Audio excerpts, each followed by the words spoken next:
Hi, my name is Suzy Rogiers, and I'm a research scientist with the New South Wales Department of Primary Industries. And I recently presented at the Chardonnay workshop that was held in Orange.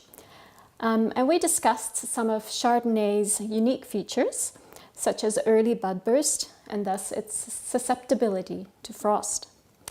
We found that relative to 9 other varieties grown under the same conditions in a warm climate and under drip irrigation, that its figure was intermediate. We raised the point that Chardonnay is not too bad at maintaining its water status and relative to other varieties is intermediate in its water use. Now, as a whole, we know that Chardonnay is not particularly sensitive, and it's quite an adaptable variety. It originates from Burgundy, but its adaptability is why it is grown so widely, from cool to warm to very warm regions, and in a range of soil types. And this is one of the reasons why we can produce so many styles of Chardonnay.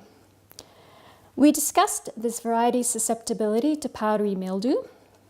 I certainly saw plenty of that last spring, and also the importance of promoting vine health by allowing the vine to replenish its carbohydrate reserves.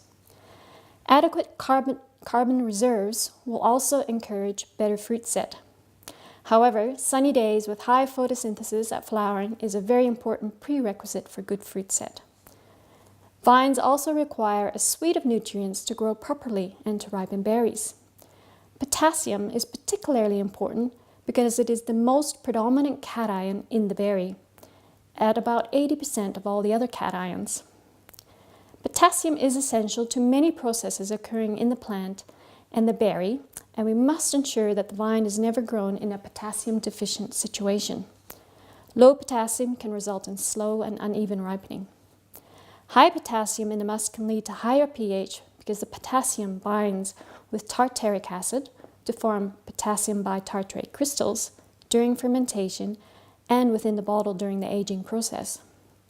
The formation of these crystals also reduces the tartrate to malate ratio, and this has an impact on malolactic fermentation. And this will alter the flavor profile of the wine, and this may be good or bad depending on what style you're trying to create. Many Australian soils are naturally abundant in potassium. However, each site is different, and soil pH can have an effect on its availability. Soil and PDO testing in your site will help you to determine if you are in the deficient, in the adequate, or the luxury range. Thanks for listening, and until next time. Hello, Mark Rowley here, Senior Industry Analyst from Wine Australia. I'm here in chilly Orange talking about Chardonnay. Our findings today were that Australia's got a role to lead in global Chardonnay. We're the 3rd biggest producer, and Orange is an important part of promoting Australian Chardonnay and more premium Chardonnay at that. If you're looking for more information on the wine industry in general, I encourage you to sign up to our newsletter, our weekly market bulletin, and also if you need more specific information, feel free to contact me directly. Okay, I'm Dr. Michael McCarthy. I'm Principal Scientist Viticulture in the South Australian Research and Development Institute, or SARDI, and I'm actually based in the Barossa, where I also try and run my own vineyard.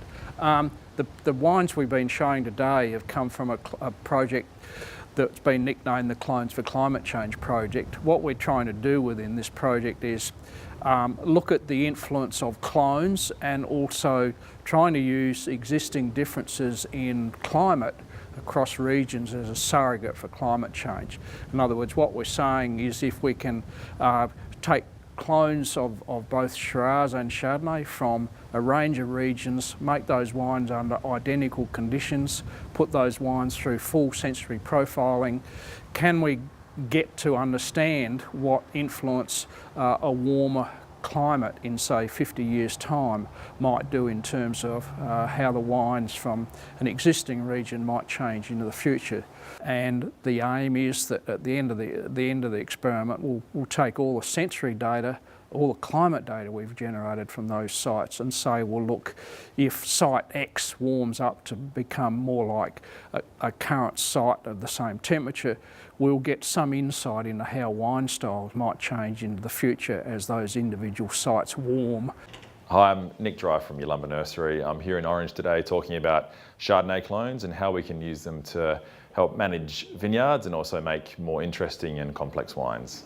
For further information, check out our website, yalumbanursery.com. Well, I'm Bruno Holzapfel from New South Wales DPI. I'm a research scientist, and I recently presented at the Chardonnay workshop on nutrition, where we talked about the nutrient cycle and how it relates to grape production and where it influences the final juice composition.